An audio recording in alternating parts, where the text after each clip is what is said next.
یہ انداز بھی ہوتا ہے. مولا کائنات شیر خدا علی المرتضیٰ، کیا بات ہے اس شیر خدا کی بھی. کتب حدیث میں سب سے زیادہ فضیلت کی حدیث ہے مولا علی شیر خدا کی. کیا شان پائی ہے، کیا مرتبہ پایا. 9 سال عمر تھی جب کلمہ پڑھا تھا. ویسے میرا تو خیال یہ ہے کہ یہ شروع سے کلمہ پڑھتے تھے اس لیے کہ پلے ہی حضور کی گود میں. 9 سال کی عمر تھی جب باقاعدہ حضرت علی نے کلمہ پڑھا. 9 سال کی عمر. اللہ کے محبوب نے کل صحابہ کو بٹھا کے کہا، اپنے کل رشتہ داروں کو، اہل قریش کو، کہ میں اللہ کا رسول ہوں تو کون کون میرے ساتھ چلے گا. کھانا کھانے سارے آ گئے. جب کہا نا تعاون کون کرے گا تو سب چپ کر گئے. جب کہا نا میں اللہ کا رسول ہوں تو پیچھے کون چلے گا. آگے لگ کے چلنا بھی آسان ہوتا ہے، ساتھ مل کے چلنا بھی آسان ہوتا ہے. مشکل ہوتا ہے پیچھے پیچھے چلنا، وہ مشکل ہوتا ہے، وہ نہیں لوگ چل پاتے. کون پیچھے چلے گا، میں اللہ کا نبی ہوں. تو سانپ سون گیا، لوگ خاموش ہو گئے. تو حضرت علی کہتے ہیں میں چھوٹا تھا، قد بھی میرا چھوٹا تھا، عمر 9 سال تھی، کھجور کھا رہا تھا، کرتا لمبا پہنا. جب کوئی نہ بولا تو حضرت علی کہتے ہیں میں نے پوری کھجور بھی نہیں کھائی، ابھی منہ میں تھی، باقی کی میں نے ویسے ہی ساری نکال لی، بعد میں کھا لوں گا. اور وہ کھجور میں نے جیب میں ڈال لی کہ دیر نہ ہو جائے. اور آپ فرماتے ہیں میں پنجوں کے بل کھڑا ہو گیا اور میں نے دونوں بازو کھڑے کر کے کہا یا رسول اللہ یہ نہیں نہ بولتے. ابو لہب، عتبہ، عتیبہ، شعبہ، ابو سفیان نہیں نہ بولتے تو نہ بولے. حضور آپ پریشان نہ ہو، انا حافظو کا یا رسول اللہ، انا ناصرو کا یا رسول اللہ. حضور میں ہر دشمن کے مقابلے میں آپ کی حفاظت کروں گا، دین کے ہر کام میں میں آپ کی مدد کروں گا. کہاں حضرت علی نے دوستی لگائی، کہاں 9 سال کی عمر میں. کہاں دوستی، پانی پرن سہیلیاں رنگا رنگ کڑے پر پریا اس دا جانیے جس دا. تو حضور میں اور پھر حضرت علی ہر میدان میں آپ کو نظر آئیں گے. ہر میں، بدر میں بھی مولا علی، احد میں بھی مولا علی، خندق میں بھی مولا علی. خیبر والے دن آنکھیں دکھتی تھی پر میرے حبیب نے فرمایا اسے بلاؤ، جھنڈا بھی اسے ہی دینا ہے اور فتح بھی اللہ اسی کے ہاتھ پہ عطا فرمائے. یعنی تکلیف بھی تھی، آنکھیں دکھتی تھیں. حضرت علی بظاہر بیمار تھے لیکن حضور نے فرمایا چونکہ انہوں نے وعدہ کیا ہے وہی آئیں گے، میدان میں نکلیں گے. ہر صحابی شان والے. حضرت ابوبکر صدیق کے مقام کو کون پہنچ سکتا ہے؟ جناب عمر، جناب عثمان، طلحہ و زبیر، ہر ایک کی کیا بات ہے. لیکن میرے نبی کریم علیہ الصلوۃ والسلام نے ہر میدان میں انہیں یاد کیا اور وہ ہر میدان میں پہلی صف میں نظر آئے. 63 سال عمر تھی حضرت علی کی.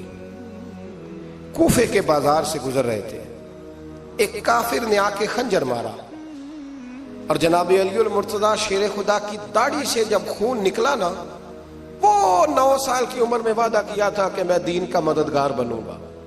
اور جب 63 سال کی عمر میں زخم لگا کوفے کی گلی میں تو جناب علی نے اپنا خون دیکھا اور جب زمین پہ گر رہے تھے تو پتہ کیا کہہ رہے تھے؟ فزت برب الکعبہ. لوگوں رب کعبہ کی قسم میں کامیاب ہو گیا، میں نے آج اپنا وعدہ نبھا دیا. لے سجنا اسا توڑ نبھائی، لے سجنا اسا توڑ نبھائی تے جان دتی راہ تیرے.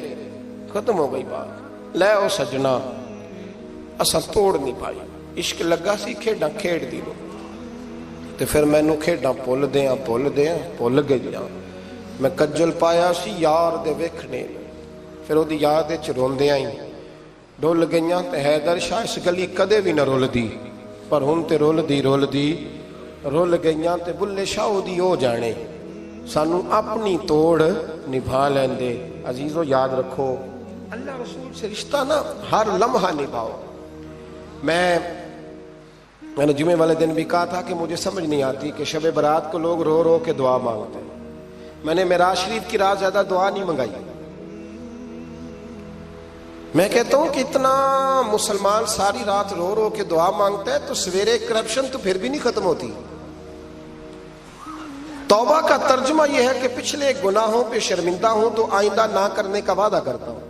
یہ توبہ ہے. یہ بولیے. آپ دیکھیں نا ہر مسجد میں رش ہے، اللہ کا فضل ہے. ہم تو ویسے چھوٹے لوگ ہیں لیکن الحمدللہ تعالی یہاں بھی کوئی جگہ نہیں بیٹھنے اٹھنے کی.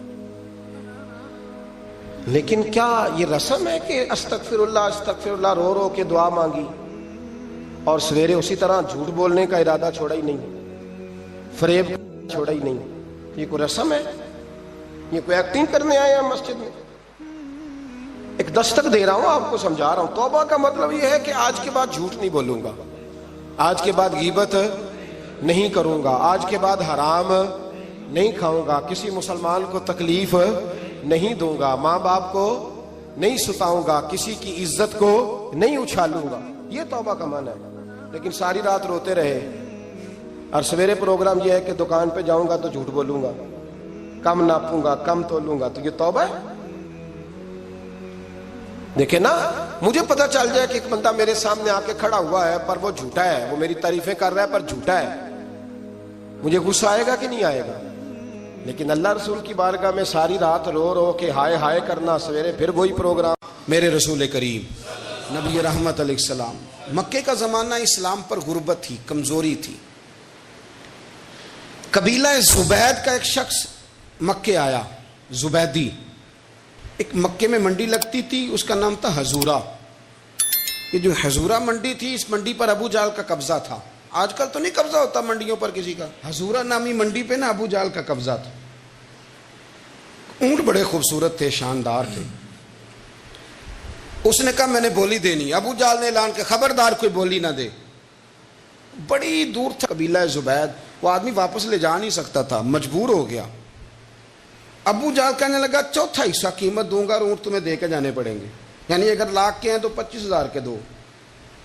بندہ بڑا پریشان ہوا، چودھریوں سے بات کی تو کہنے لگے بدماش بڑا ہے، ہم شریف لوگ ہیں.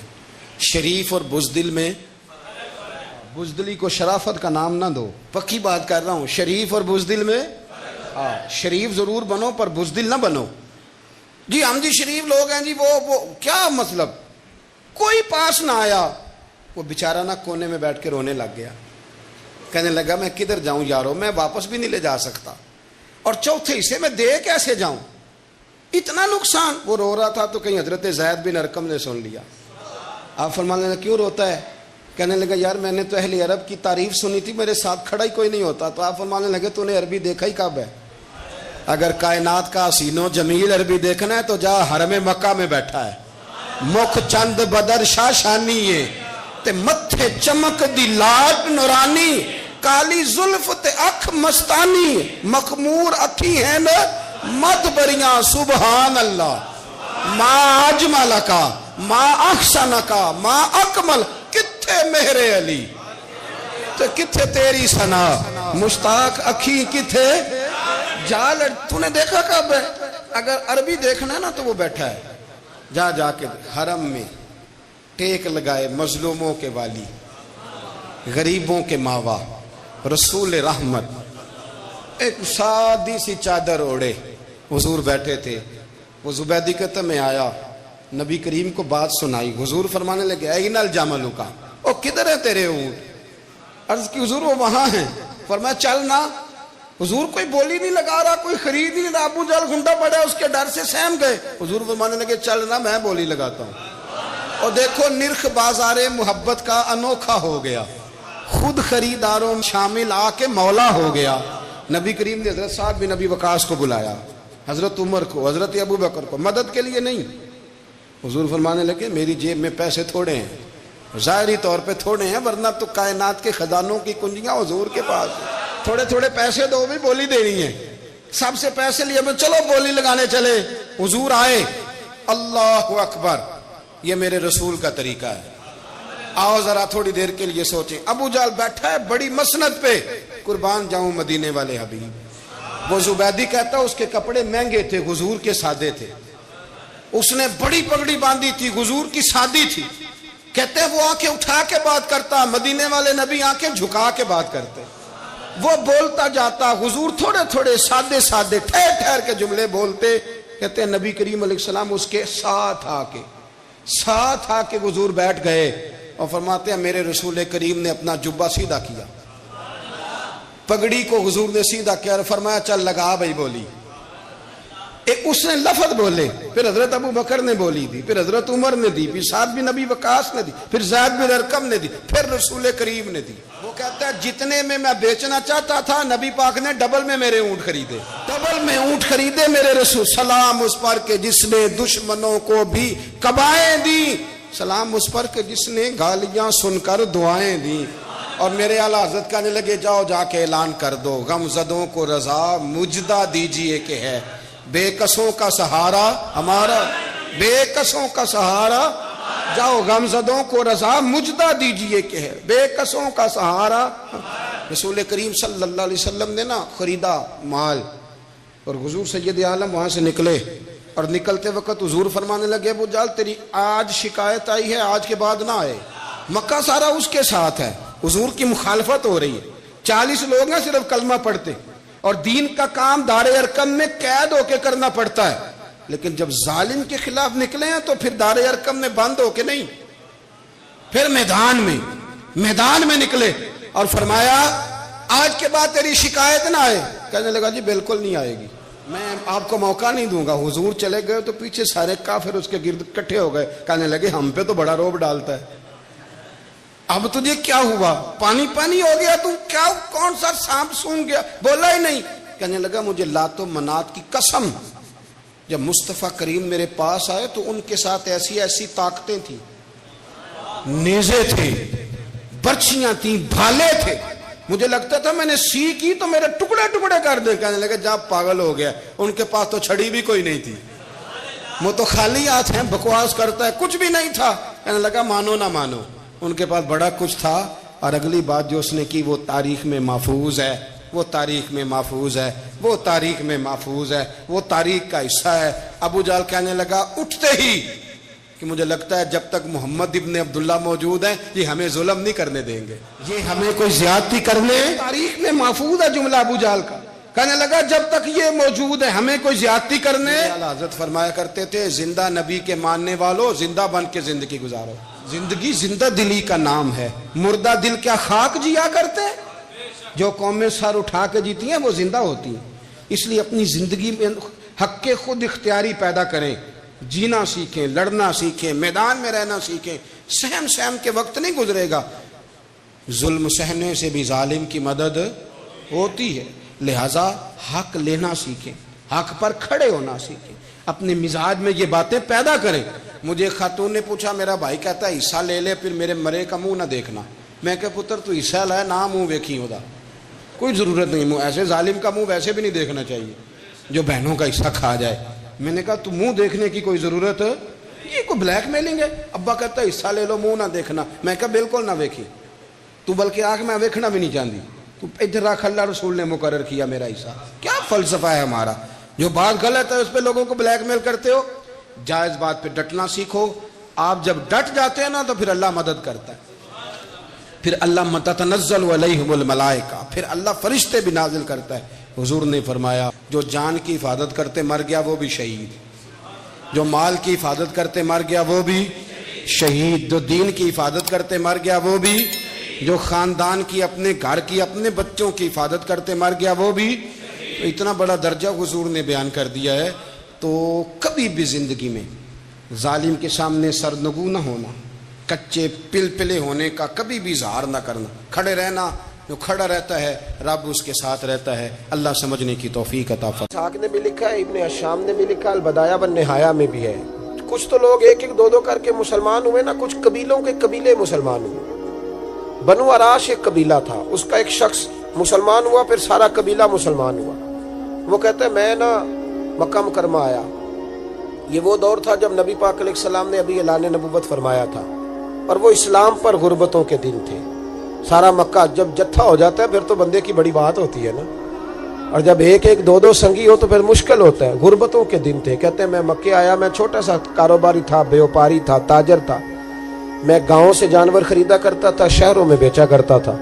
کہتے ہیں میں نے نا 2 اونٹ یا 2 گھوڑے، مختلف کتب میں مختلف لفظ ملتے ہیں، کہتے ہیں وہ 2 اونٹ میں گاؤں سے لایا، مکے میں نے بیچنے تھے۔ جب میں مکے پہنچا تو پہلی ملاقات ہی ابو جہل سے ہو گئی۔ مجھے کہنے لگا یہاں ایک شخص نے دعویٰ کیا نبوت کا، اس کے قریب نہیں جانا، کہتے ہیں میں نے کہا یار مجھے تو پتہ بھی نہیں تھا، یہ تو تعارف تم نے کرایا ہے. تو کہنے لگے ان کے قریب نہیں جانا. کہتے ہیں میں بڑا کم دائیں بائیں تو آتا تھا، مکے میرا کم آنا جانا رہتا تھا، قریب نہیں جانا. میں نے کہا چلو نہیں جاتے. کہتے ہیں اسے اونٹ پسند آ گئے، اس نے خرید لیے. میں نے کہا پیسے؟ تو کہنے لگا کل دے دوں گا. اگلے دن میں اس کے گھر لینے گیا تو کہنے لگا کل دوں گا. اب ہوٹل بھی نہیں ہوتے تھے، پردیسی بیچارے، بڑے ان کے لیے مشکلات ہوتی تھی کسی دوسرے شہر میں رہنا. کہتے ہیں میری کل جمع پونجی بھی وہی تھی جو میں نے لگا دی. تیسرے دن میں گیا تو میں نے کہا یار میرے پیسے دے، میں غریب آدمی ہوں اور میرے تو بچے انتظار کر رہے ہیں اور میں سڑک پہ سو کے وقت گزارتا ہوں، میرے پیسے دے میں جاؤں. کہتے میں نے دبا کے بات کی تو ابو جہل کہنے لگا جا دوڑ جا، جہاں سے ملتے ہیں لے لے. کہتے ہیں پردیس تھا، انشاءاللہ پردیسی کوئی بھی نہ تھی کاکھ جنا تو پارے. کہتے ہیں کہ میں پریشان ہو گیا کہ یہ کہتا جا دوڑ جا. میں کانپنے لگا. میں نے لوگوں سے پوچھا چودھری کہاں بیٹھتے ہیں، سردار کہاں؟ انہوں نے کہا حرم مکہ میں جو ٹولیاں بنا کے بیٹھے ہیں وہ ہمارے سردار ہی ہیں. کہتے ہیں میں وہاں پہنچا، اتبا، اتیبہ، شیبہ، اخنس بن شریح، ابو سفیان سب بیٹھے تھے. میں قریب گیا. میں نے کہا مکے کے سردارو، میں تمہارے شہر میں لٹ گیا، میرے لیے مشکل بن گئی. کہا کیا ہوا؟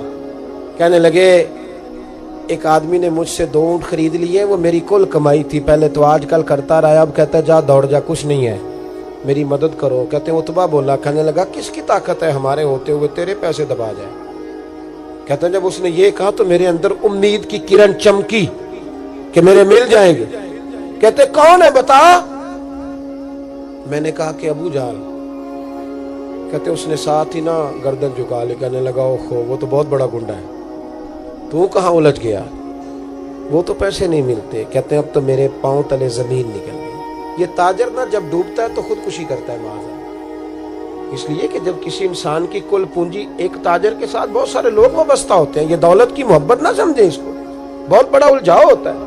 اور ہمارے ہاں جب لوگ عروج پہ ہوتے ہیں تو سجن بھی بڑے ہوتے ہیں، اور جب انسان ڈوبنے لگتا ہے تو اس کا ہاتھ بھی کوئی نہیں تھامتا. ساری عمر یہ آٹا گد ہے، لکھاں کیتے نہیں پیڑے، وقت آیا ہی تے محمد بخشا، کوئی نہیں ہو بیٹھا نیڑے.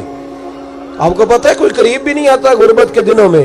کہتے ہیں میں کانپنے لگا، اب میں کیا کروں گا، میری بیٹیاں میرے بچے تو روئیں گے. ادھر دیکھنا میری طرف.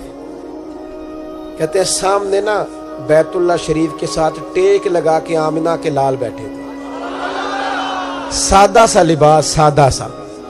حضور نہ کوئی تسبیح پڑھ رہے تھے. اتبا نے معاذ اللہ ثم معاذ اللہ نقل کفر نہ باشد پھبتی کسی مذاق کیا. کہنے لگا وہ جو بیٹھے نا وہ تیرا مسئلہ حل کر سکتے ہیں وہ.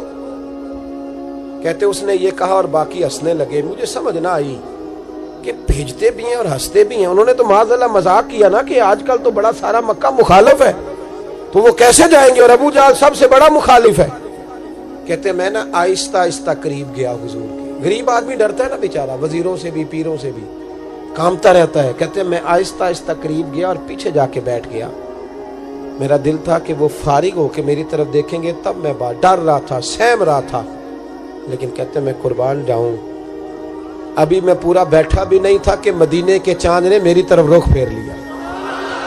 حضور نے رخ پھیرا اور کہتے ہیں 2 جملے نبی پاک نے کہے تو مجھے یوں لگا جیسے پردیس میں مجھے میری ماں مل گئی ہو. کہتے ہیں 2 جملے، میں کھل کے رویا. 2 جملے صرف. پہلا جملہ محبوب نے فرمایا پردیسی لگتے ہو، اور دوسرا فرمایا پریشان لگتے ہو. ایک باری میریاں اکھیاں چوں اونا نے اتھرو پونجے سن، ہن تے چسکا پہ گیا رونے دا، ہن تے چسکا پہ گیا رونے دا تے ہر ویلے آہو زاری دا. کہتے ہیں نبی کریم علیہ الصلوۃ والسلام نے جب پوچھا تو میں رویا. میں نے کہا محبوبہ میں آپ کو جانتا تو نہیں پر پردیس میں لٹ گیا ہوں. کہتے میں رونے لگا تو حضور نے فرمایا چپ کر، رونے کی بات نہیں. میرے کاندھے پہ تھپکی دی، فرمایا پریشان نہ ہو. پہلا ہی جملہ، پوچھا بھی نہیں کام کیا ہے، یہ بھی نہیں بتایا مسئلہ کیا ہے. محبوب فرمانے لگے چپ کر، آنسو پوچھ لے، جیسے تو کہے گا نا ویسے ہی ہو جائے گا. وہ بریلی کے امام بولے اور فرمانے لگے غم زدوں کو رضا مجدہ دیجئے کہ ہے، غم زدوں کو رضا مجدہ دیجئے کہ ہے، بے کسوں کا سہارا ہمارا نبی، سب سے اولا ہو آلہ ہمارا، سب سے بالا ہو آلہ ہمارا نبی. کہتے ہیں نبی کریم علیہ السلام نے فرمایا جیسے تو کہے گا ویسے ہی. کہتے ہیں پھر حضور نا میرا بازو پکڑا اور گھر لائے. تعلق نہیں پوچھا, رشتہ نہیں پوچھا, کام نہیں پوچھا. پھر حضور نے مجھے چٹائی پہ بٹھایا. میں کئی دنوں کا بھوکا تھا. دلوں کے حال جاننے والے رسول نے مجھے سرکہ دیا, کھانا دیا, شہد دیا, دودھ پلایا. جب میں سیر ہو گیا نا اور کچھ مجھے تسلی ہوئی تو فرمانے لگے بتا تیرا مسئلہ کیا ہے. میں نے کہا یا رسول اللہ صلی اللہ علیہ وسلم 2 اونٹ بیچے تھے. حضور کو جانتے نہیں ابھی تک. 2 اونٹ بیچے تھے, خرید لی ابو جہل نے. پہلے تو آج کل کرتا رہا, اب کہتا ہے دوڑ جا, کوئی نہیں. حضور پردیس میں لٹ گیا ہوں, سرداروں کے پاس گیا ہوں تو وہ کہتے ہیں وہ تو سب سے بڑا گنڈا ہے, وہ تو نہیں دے گا. کہتے ہیں میں نے بڑی باتیں سنائی تو محبوب نے ہلکا سا جملہ, کخ سواد نہیں مشری اندر, اساں کھنڈا وی چکھ ڈٹھیاں, انہاں ساریاں شیواں نالوں گلاں سجن دیاں مٹھیاں. جنہوں نے کرنا کچھ نہیں نہ ہوتا ان کے دعوے لمبے چوڑے ہوتے ہیں, اور جنہوں نے کچھ کرنا ہوتا ہے نا وہ تو مختصر بات کرتے ہیں. حضور فرمانے لگے کوئی پریشانی والی بات نہیں, دینے کیوں نہیں پیسے, دے گا کہ بس ہلکی سی بات. حضور فرمانے لگے چل میں تیرے ساتھ چلتا ہوں. یہ کونسلر صاحب کبھی رکا بھی لکھ دیں تو ان کی مہربانی, اور ٹیلی فون کر دیں تو پھر تو وہ کہتے ہیں 3 سال کا احسان تیرے اوپر چڑھ گیا ہے, تو میں نے پورا ہی فون کر دیا تیرے نام کا. حالانکہ جب ووٹ لینے آئے تھے تو کہتے تھے میں قوم کا خادم ہوں, اور پھر یہ قوم کا غریب آدمی دروازے پہ جا کے بیٹھتا ہے تو پتہ چلتا ہے چودھری صاحب ٹوتھ پیسٹ کر رہے ہیں. پھر پتہ چلتا ہے بریڈ ٹھنڈا ہو گیا تھا تو گرم ہونے گیا. پھر پتہ چلتا ہے کہ گاڑی باہر آ کے پوچھتے ہیں گڈی کرائی یا. شرم کرو, شرم کرو. وارث شاہ مان کری نہ وارثانہ, رب بے وارثہ کر کے مار دیں. اگر اللہ نے تمہیں اعزاز دیا تو غریبوں کو رول کے مارو گے, شرم نہیں آتی؟ کل تک کہتے تھے قوم کے خادم ہیں, آج اسی قوم کا یہ حال کرتے ہو. تمہیں حساب دینا پڑے گا صبح قیامت, اللہ تم سے پوچھے گا. حضور نے فرمایا جس کے ذمے اللہ نے کچھ لوگوں کی ڈیوٹی لگائی, رعایا بنایا, اسے اپنی رعایا کے بارے میں جواب دینا پڑے. کہتے ہیں نبی کریم علیہ السلام نے فرمایا چل میں تیرے ساتھ چلتا ہوں, قربان جاؤں. کہتے ہیں نبی کریم نے نظریں جھکائی ہیں, سادہ سا امامہ, سادہ سا لباس, اور سارے رستے میں باتیں کرتا رہا, پر حضور نہ ہلکا ہلکا میری طرف دیکھتے پر بولتے کچھ نہیں. کہتے میں رستے میں سوچنے لگا کہ وہ تو بڑا گنڈا ہے اور محبوب تو بولتے بھی دھیما دھیما ہے, اس کے ساتھ بات کیسے کریں گے. میں جب آپ اس ذوق سے اللہ رسول کی بات لیں گے نا اس طرح, یعنی بندے کا پیالہ سیدھا ہی نہ ہو اور وہ خیرات مانگنے آ جائے, اس کا چہرہ اس طرف اور وہ کہے جناب اگر مہربانی ہو تو دے دے, نہیں تو میں جا رہا ہوں, تو دیتا ہے کوئی؟ اس کے نا وہ کیفیت دیکھ کر, اس کا ذوق دیکھ کر, اس کا درد دیکھ کر, اس کا ذوق دیکھ, حضور کی حدیث سے, قرآن کی آیت سے جب تک یہ والا ذوق نہیں ہوتا. یعنی ہمیں صحیح حدیث میں ملتا ہے کہ ایک شخص مدینہ طیبہ میں رہتے تھے, پر انہیں پتہ چلا تھا کہ ایک بندے کے پاس حدیث ہے پر بندہ دمشق میں ہے, تو وہ ایک حضور کی حدیث لینے کے لیے مدینے سے دمشق آئے, اور پوچھا کیسے آئے ہو, تو کہنے لگے مجھے پتہ چلا ہے آپ کے پاس حضور کی ایک حدیث ہے, مجھے وہ میرے نبی کی بات تو سنا دے. وہ ذرا حضور کا فرمان تو, ہمارے بزرگوں کا یہ جو آپ کا کیا خیال ہے کہ جو بابا تسبیح 24 گھنٹے پھیرے صرف وہی ولی ہے, وہ بھی بڑی بات ہے. لیکن یہ جو آپ کو کتابوں میں ہر وقت بیٹھے نظر آتے ہیں نا, یہ جو ہر وقت آپ کو لائبریریوں کے اندر موجود دکھائی دیتے ہیں, یہ جو ہر وقت شروحات کھولے ہوئے دکھائی دیتے ہیں, یہ شروحات نہیں کھولے ہوئے, یہ مدینے والے کی محبت کے نغمے تراش رہے ہیں, اور پیار ان کا ہو رہا ہے حضور کے ساتھ. جب تک ہم اس ذوق سے دین, ہمارے بزرگوں کا نا یہ ایک خاصا رہا. اعلیٰ حضرت بریلوی رحمت اللہ علیہ سے کہا گیا کہ آپ قرآن مجید کا ترجمہ کریں, اردو میں اس ترجمے کو آپ کریں تاکہ لوگ استفادہ کر سکیں. تو فاضل بریلوی نے کیا کہا, ٹھیک ہے, بڑے عالم تھے نا, 100 کے قریب علوم جانتے تھے اور دسترس رکھتے تھے چیزوں پر. انہوں نے یہ نہیں کہا کہ یہ تو میری مطلب مٹھی کا کام ہے, معاذ اللہ ہو جائے گا. انہوں نے کہا یہ بڑا مشکل کام ہے بھائی, قرآن پاک کا. فرمانے لگے لکھنے والا بھی باوضو ہونا چاہیے, جو لکھا رہا ہے, جو بیٹھا ہے, جو امداد کر رہا ہے, جو کاغذ لا رہا ہے, جو چھپائی ہوگی, جو لے کے جائے گا, جو لائے گا, ہر آدمی طہارت والا ہونا چاہیے. فرمایا یہ جب چھپنے جائے گا تو اس وقت بھی سارے آداب کا خیال رکھا جائے, عام کتاب نہیں, اللہ کا کلام ہے. یہ ذوق اذان شروع ہوگی, اذان سنیں جی. ایک تو یہ کہ ان لوگوں نے نا بڑے ذوق سے اس کو نا بڑے پریم سے لیا, بڑے پیار سے لیا. ہم نا جب تک کتاب و سنت کو اس ذوق سے پڑھتے نہیں, سنتے نہیں, اور وہ خاص شوق نہیں پیدا کرتے, وہ چیز نا طبیعت میں بیٹھے گی نہیں. دوسری پھر بات یہ تھی, کسی بندے کو کنفرم ہو جاتا ہے کہ یہ فلاں چیز میرے بچے کے لیے بڑی اچھی ہے اور فلاں اس کے لیے نقصان دہ ہے, اور بچہ خدا نخواستہ کسی وجہ سے بیمار ہے یا اس کا ضرورت مند ہے, آپ اندازہ کر لیں کہ وہ بندہ نا پھر پوری جد و جہد کرتا ہے, پوری کوشش کرتا ہے. ویسے تو اماں کا دل نہیں کرتا کہ ایک ہلکی سی سوئی بھی بچے کو چبھے, لیکن اگر ڈاکٹر کہہ دینا کہ مجبوری ہے تو پھر کئی دفعہ وہ خود پیر پکڑ کے بچے کو انجیکشن لگواتی ہے, اور جب اس نے لگوا لیا پھر اس کو سینے سے بھی لگاتی ہے, پیار بھی کرتی ہے. وہ کہتی ہے پتر یہ میری مجبوری تھی ورنہ میں چاہتی نہیں.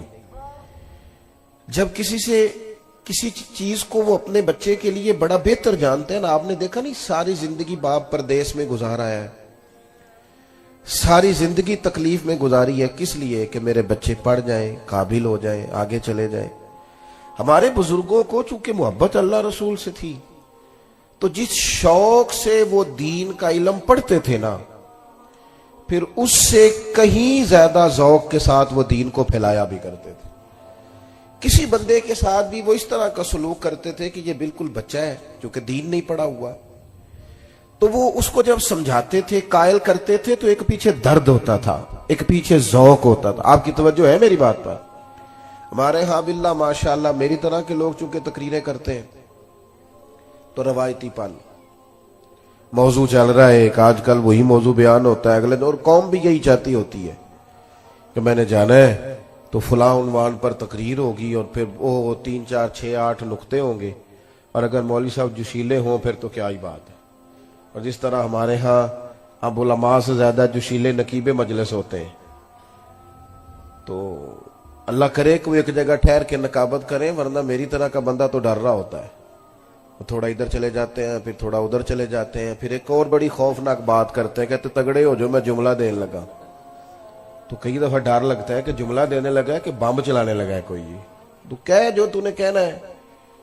آیات پڑھی علماء نے, احادیث پڑھی, کوئی اتنی زیادہ تو نہیں پریشانی کا انہوں نے اظہار کیا جتنی آپ پریشانی کا اظہار کر رہے ہیں. اور پھر بعض اوقات تو اتنی خوفناک صورتحال ہو جاتی ہے کہ میری طرح کا بندہ وہ بھی ڈر رہا ہوتا ہے کہ جب میں ہاتھ نہ کھڑے کیتے تھے پتہ نہیں انہیں تھے کی فتویٰ آئے گا, کیونکہ یہ تو کہہ رہے ہیں بھی تو تے عاشق ہی نہیں, تو ہاتھ ہی نہیں چکیا. کیا مطلب, کس طرف چلے گئے؟ وہ کدھر گئی حدیث جس میں صحابہ فرماتے ہیں سروں پہ پرندے بیٹھے ہوتے تھے, ہلیں گے تو وہ اڑ جائیں گے, تو ہاتھ چکیے تو پرندہ رہندا ہے گیا.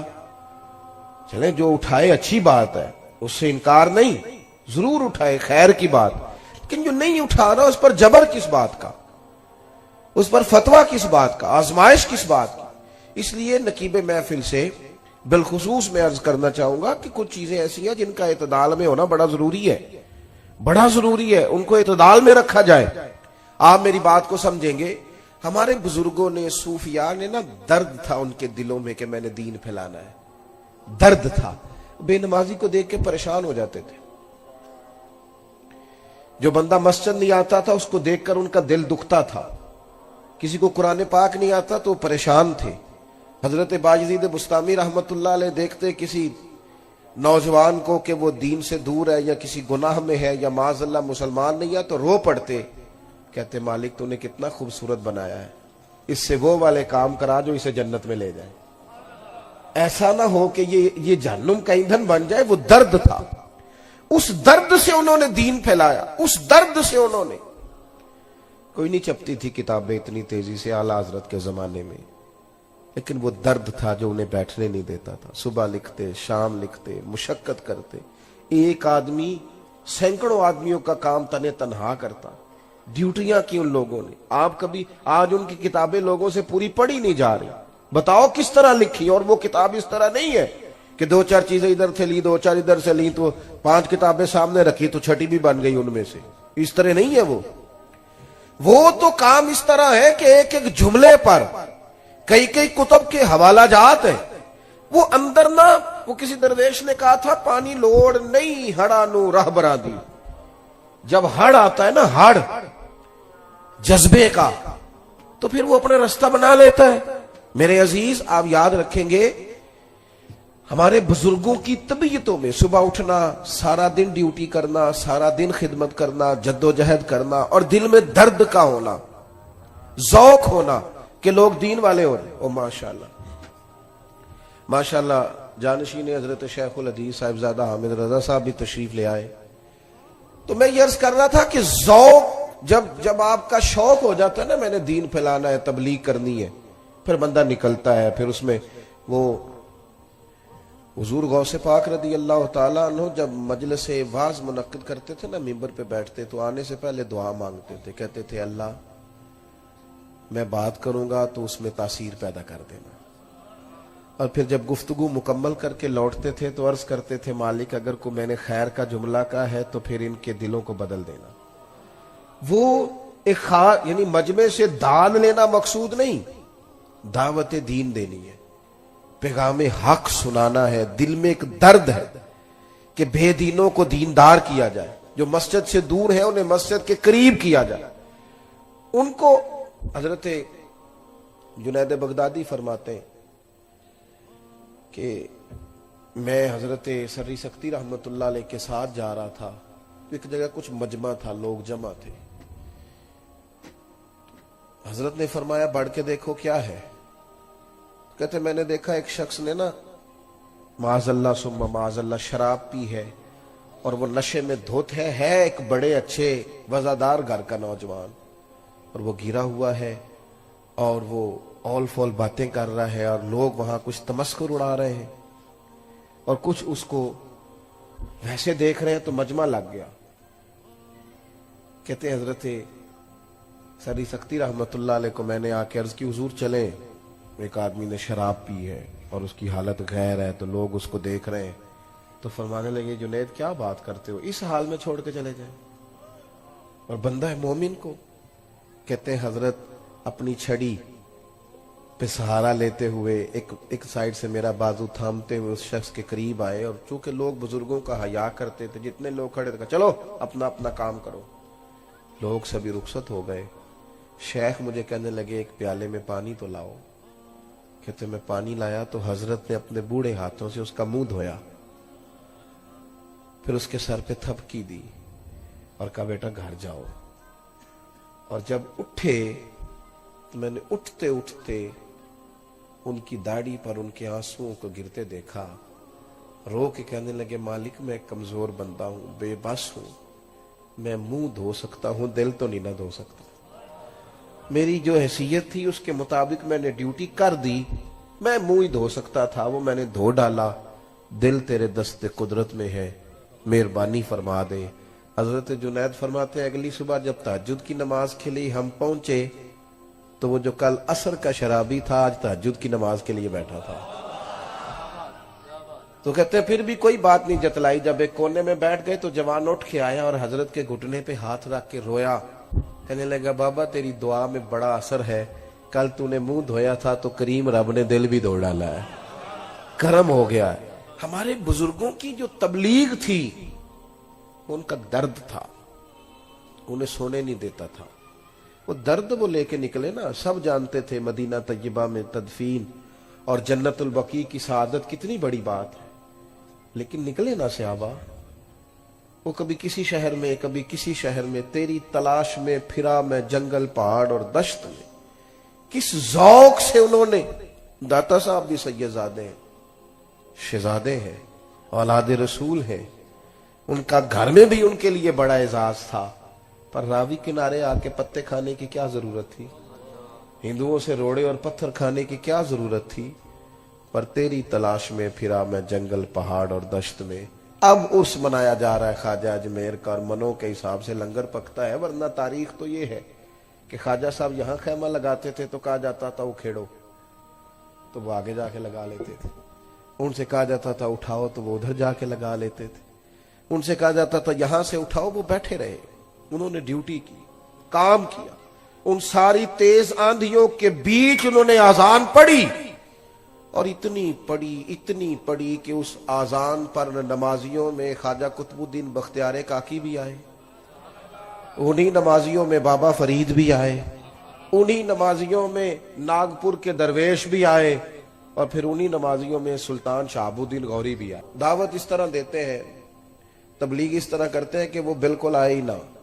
میں رمضان شریف سے ایک جمعہ پہلے ممبر کی طرف بڑھ رہا تھا تو ایک جوان نے نا میری ویسٹ کوٹ کی جیب میں رکا ڈالا، تو میں نے سوال ہوگا یقیناً گفتگو شروع کرنے سے پہلے وہ میں نے رکا کھولا تو کہنے لگے پیر صاحب اے اسی نہ کچھیاں نمازیاں بھی مسیتے ہونا ہے کہ پکے انہوں آکھیا جے ذرا سانو گھورن نہ زیادہ، یہ بڑا گھورتے ہیں اور اندر آتے ہی یہ کہنا شروع کر دیتے ہیں فصلی بٹیرے بھی آ گئے چونکہ اتھے میری جگہ اتھے میں روز بہنا تو ایک مہینے لے آیا ہے۔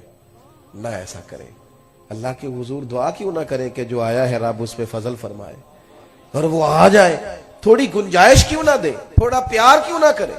یہ جوان کوئی غیر نہیں ہے، اپنے ہیں، نہیں ہے ان کے چہرے پہ داڑھی اور نہیں ہے ان کے سر پہ پگڑی، لیکن میں نے کلین شیو بچوں کو بھی حضور کی نعت پہ روتے دیکھا ہے، میں نے انہیں بھی اسی درد کے ساتھ اسی ذوق کے ساتھ محبوب کی یاد میں تڑپتے دیکھا ہے۔ اس پر کو کسی کا قبضہ ہے کہ میں پگڑی داڑھی والا ہوں تو میرا قبضہ ہو گیا؟ ہمارے صوفیاء کا، اللہ والوں کا خاص اسلوب دعوت رہا۔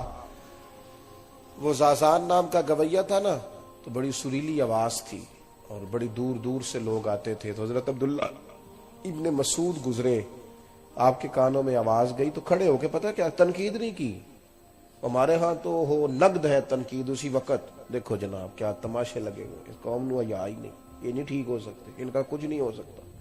حضرت بھی گزرے، محفل ٹھیک نہیں تھی اور اس کی آواز کانوں میں آئی تو اس پہ تنقید بھی ہو سکتی تھی، لیکن حضرت عبداللہ ابن مسعود کون؟ محبوب نے فرمایا اس سے قرآن سیکھا کرو، یہ عبداللہ اسی طرح پڑھتے ہیں جس طرح میرے اوپر نازل ہوا تھا۔ اور درخت پہ چڑھے ہوئے تھے حضرت عبداللہ ابن مسعود مسواک لینے کے لیے، تو پنڈلیاں کچھ پتلی پتلی تھی، تو بعض لوگ دیکھ کے مسکرائے کہ دیکھو کیسی چھوٹی چھوٹی ٹانگیں، تو محبوب نے فرمایا میرے عبداللہ کی پنڈلیوں پر تم ہنستے ہو، یہ تمہیں قیامت میں پتہ چلے گا ان کی قدر کیا ہے، ان کا اعزاز کیا، اتنا بڑا آدمی۔ حضرت عبداللہ ابن مسعود قریب سے گزرے تو کانوں میں آواز گئی اس شخص کی، ذرا رک گئے اور ایک ٹھنڈی آہ بھری، فرمانے لگے کتنی سونی آواز ہے، کاش یہ قرآن پاک پڑھتا، میں اس سے زیادہ نہیں۔ تنقید کئی دفعہ کریں تو وہ کہتا ہے جا تو اپنا کام کر، فرمایا کتنی خوبصورت آواز ہے، کاش قرآن، یہ کہہ کے چلے گئے۔ وہ فارغ ہو کے نکلا تو وہاں جو لوگ موجود تھے نا، انہوں نے اس سے کہا او اللہ کے بندے آج پتہ کیا ہوا ہے؟ اس نے کہا کیا ہوا؟ کہنے لگے حضرت عبداللہ ابن مسعود کو جانتے ہو صحابی رسول صلی اللہ تعالی علیہ وسلم؟ کہا ہاں۔ کہنے لگے آج گزرے تھے، کیا ہوا؟ تیری آواز ان کے کانوں میں گئی، ان کے لہجے پہ عجیب سا اثر دیکھا اور ٹھنڈی آہ بھر کے انہوں نے کہا کاش وہ قرآن پاک پڑھتا، تو اس آواز میں کتنا اور حسن اللہ پیدا کرتا۔ وہ بندہ چند منٹ وہاں کھڑا رہا، کسی نے تقریر نہیں سنائی، کچھ بھی نہیں کیا، وہیں کھڑے رہے۔ کہنے لگے تمہیں گھر کا پتہ ہے ان کے؟ گھر کا پتہ ہے؟ کہ جناب پتہ ہے، کہاں ہے؟ فلاں علاقے میں، فلاں گلی میں، فلاں محلے میں۔ دوڑے گئے، دروازے پہ دستک دی، حضرت تشریف لائے۔ میاں کیسے آئے ہو؟ کہا حضور میں آ گیا ہوں، آپ نے کہا تھا نا کتنی سونی آواز ہے، کاش قرآن پڑھے تو میں آ گیا ہوں، پڑھا دے مجھے قرآن پاک۔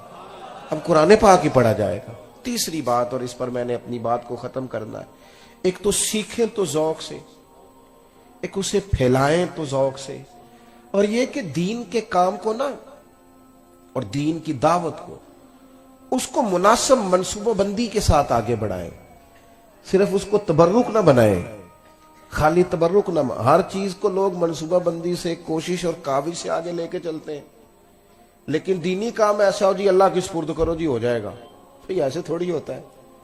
ہر چیز کے اندر لوگوں نے نظم پیدا کر لیا ہے، ہر جگہ چیزیں مرتب ہو گئیں، طے ہو گئیں، کیوں نہ ان چیزوں کو بھی طے کیا جائے۔ مساجد ایک بہت بڑی یونیورسٹی کا درجہ دے سکتی ہے، کردار ادا کر سکتی ہیں. مدارس، بزرگوں کی خانقاہیں یہ بڑا معنی خیز کردار سوسائٹی میں ادا کر سکتی ہیں، لیکن شرط یہ ہے کہ ہم اس کو منظم کریں، اس کو مرتب کریں. آپ کبھی دیکھیے ہمارے بزرگوں کی صوفیاء کی زندگی میں جو چیز آپ کو بڑی زیادہ ملے گی وہ یہ ہے کہ انہوں نے وقت نہیں ضائع کیا، ٹائم نہیں ضائع کرتے. یہ جو آج کل ترتیب ہوتی ہے نا جلسوں کی، محافل کی، پہلے مقامی نعت خواں، اس کے بعد قومی نعت خواں، پھر ہو سکے تو کوئی ایسا بھی آ جائے جس کو کہتے ہیں یہ چونکہ اب عالمی شہرت یافتہ ہے لہذا خصوصی خطاب کی باری آئے گی 1 بجے، اور نقیب محفل بیچارے کو چونکہ رٹے رٹائے جملے بولنے ہوتے ہیں، اس کی ڈیوٹی ہوتی ہے، تو وہ پھر 1:30 بجے رات کو کہہ رہا ہوتا ہے بلا تاخیر میں خطاب کی دعوت دیتا ہوں. بھئی ابھی بھی اگر بلا تاخیر ہے تو پھر آپ فجر ہو لینے دیں، اس سے زیادہ کیا تاخیر ہوگی. چیزوں کو جب تک مرتب نہیں کیا جاتا. اعلیٰ حضرت رحمت اللہ تعالی علیہ کی جو زندگی ہے نا اس میں اتنا زیادہ کام اس لیے ہو گیا کہ انہوں نے لمحہ بھی ضائع نہیں کیا. اور ایک ہوتی ہے کتاب، لوگ کتاب پڑھتے ہیں تو وہ چونکہ وہ صرف لفظ پڑھ رہے ہوتے ہیں، ذہن تو ویسے ہی کہیں اور گھوم رہا ہوتا ہے، اور تھوڑی دیر کتاب کھولی ہے بچے نے تو ساتھ ہی اس کے واٹس ایپ پہ میسج آ گیا، تو کدھر کتاب کی عبارت اسے یاد رہتی ہے، وہ تو فوری طور پہ بیچارہ اس نے روک پھیر لیا ہے. تو اس طرح مطالعہ نہیں ہوتا، پڑھا نہیں جاتا. اعلیٰ حضرت رحمت اللہ تعالی علیہ پیلی بھیت تشریف لے گئے تو 2 جلدوں کی ایک کتاب تھی، تو آپ نے وہ دیکھی تو فرمایا مجھے اگر یہ کتاب دے دی جائے تو میں پڑھ کے واپس کر دوں گا. تو کتاب جو علماء کتاب خریدتے ہیں وہ کتاب دینا بڑا مشکل کام ہے، یہ بڑا مشکل ہے، نہیں دیتے لوگ. اور چلے میری رائے کمزور ہے، بہرحال میری بھی رائے یہ ہے کہ نہیں دینی چاہیے.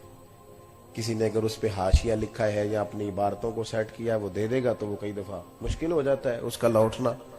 تو وہ جن کے پاس کتاب تھی نا وہ کہنے لگے حضور آپ پھر بھیج دیں گے نا؟ تو حضرت فرمانے لگے تم فکر نہ کرو، مجھے پتہ ہے کتاب کے معاملے میں تمہیں کتاب مل جائے گی. انہوں نے کہا جی میرے لیے اعزاز ہے اگر آپ میری کتاب سے مطالعہ کریں. وہ اتفاق کی بات یہ کہ شام کو ٹرین سے جانا تھا، وہ ٹرین ایک دن لیٹ ہو گئی، ایک رات اور ایک اگلا دن اور قیام کرنا پڑا. 2 جلدوں کی کتاب ہے، چلے 200 صفحہ بھی ہو ایک جلد میں. اگلے دن جاتی دفعہ اعلیٰ حضرت نے فرمایا مولانا یہ اپنی کتابیں رکھ لیں.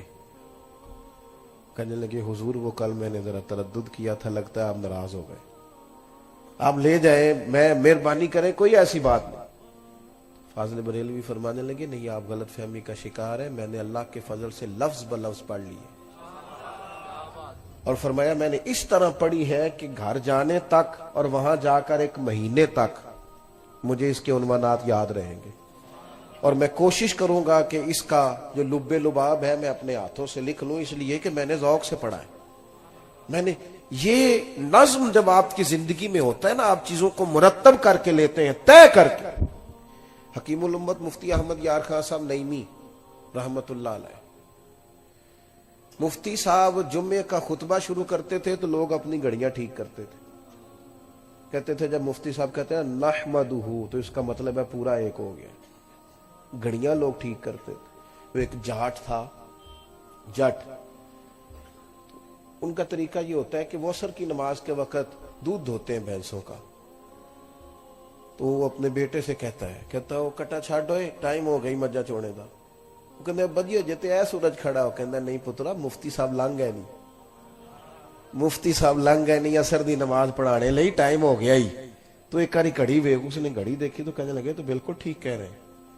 مفتی صاحب رحمت اللہ تعالی علیہ نے اپنی پوری زندگی میں یہ ترتیب رکھی، کسی کام کو مرتب نہیں کیا جاتا، طے ہی نہیں کیا جاتا. اور گھروں میں بھی ہمارے ہاں ہم کہتے ہیں دیکھی جائے گی، ہو جائے گا. بچہ سوال پوچھ رہا ہے، ابا اسے کہہ رہا ہے یہ پیسے لے تو ٹافی کھا کے آ. وقت ہی نہیں دیا، اس کو سمجھایا ہی نہیں. اس کے ذہن میں ابھرتی ہوئی باتیں جو تھیں وہ اسی طرح ابھر گئیں، وہ غلط رستہ اختیار کر گئیں.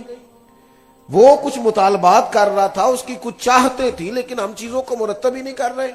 ہم نے اسے کہا کہ چلو ٹھیک ہے باہر سے کچھ کھانا ہے، یہ لو پیسے جاؤ میرا بیٹا تم بھاگو کھاؤ. چیزوں کو وقت دیں. اس کے لیے ضروری ہے کہ بے مقصد اور لایانی مصروفیات کو چھوڑ دیں. کچھ ویڈیوز کم کر لیں جن میں ہنسی زیادہ آتی ہے، وہ دیکھنی ذرا کم کر لیں. کچھ جو صرف تفریح کے لیے کام ہے خدارا انہیں چھوڑ دیں. کچھ کام جنہوں نے ہم سے ہمارے قریبی رشتے چھین لیے ہیں ان کو تھوڑا چھوڑ دیں. اگر ہمارے بزرگ بھی یہی کام کرتے تو اتنے بڑے بڑے کام، اور پھر نرا لکھنا نہیں، پڑھانا بھی، اور نرا پڑھانا نہیں، لوگوں کی ضروریات کا بھی خیال رکھنا، آنے جانے والوں سے ملاقات بھی کرنا، ان کا دکھ بھی سننا، اشک شوئی بھی کرنا، لوگوں کو تبلیغ بھی کرنا. یہ کب ہوتا ہے؟ جب آپ چیزوں کو مرتب کر کے چلتے ہیں. تو یہ 3 باتیں میں نے آپ کی خدمت میں عرض کی ہیں. ایک تو دین کا علم سیکھیں تو ذرا ذوق ہو، ذرا توانا ہو طبیعت، شستہ ہو مزاج. اور دوسرا یہ کہ جب اس کی تبلیغ کریں تو وہ صرف جملوں کا ہیر پھیر نہ ہو، اس کے پیچھے درد بھی ہو. لفظ تاثیر سے بنتے ہیں، تلفظ سے نہیں.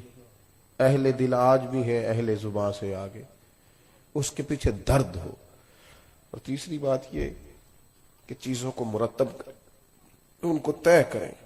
جب تک ہم اپنے معاملات کو طے نہیں کرتے، مرتب نہیں کرتے، اتنی دیر تک بہت زیادہ مشقت کے باوجود بھی کام، محنت نہ بات ختم کرنے لگا تھا، محنت با مقصد ہونی چاہیے، بے مقصد نہیں ہونی چاہیے. اتنا کام کریں کہ وہ کام پوری طرح مرتب ہو، اس میں پوری ترتیب ہو، اس میں چیزیں. میں دوستوں سے اکثر کہا کرتا ہوں اگر ہم جمعے والے دن وقت پہ جانا شروع کر دیں گے تو انشاءاللہ خطیب صاحب بھی تیاری شروع کر دیں گے.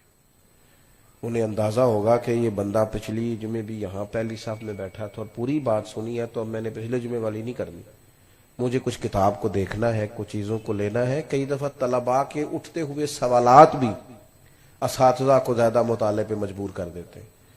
ان کے سوالات کے جوابات کے لیے بھی کئی دفعہ انسان زیادہ کتابیں کھولتا ہے.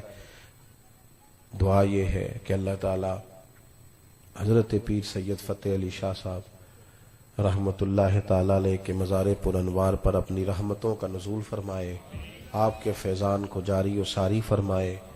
ہم ایک سید زادے کے عرس میں آئے ہیں، اعلیٰ حضرت بریلوی کی نسبت رکھنے والے ایک عظیم بزرگ کی عرس میں آئے ہیں، اور یہ دعا لے کے آئے ہیں کہ اللہ تبارک و تعالی ہم سب سے بھی کوئی خیر کا کام لے لے اور ان بزرگوں کے رستوں کا اللہ ہمیں مسافر بنا دے.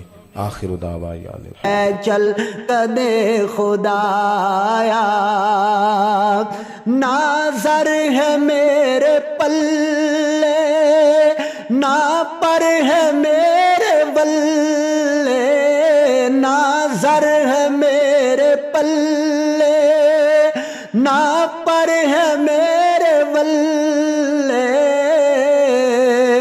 پر تیری رحمت دی ہے او بلے بلے، پر تیری رحمت دی ہے او بلے بلے. لے چل قدے خدایا سرکار دے بوہے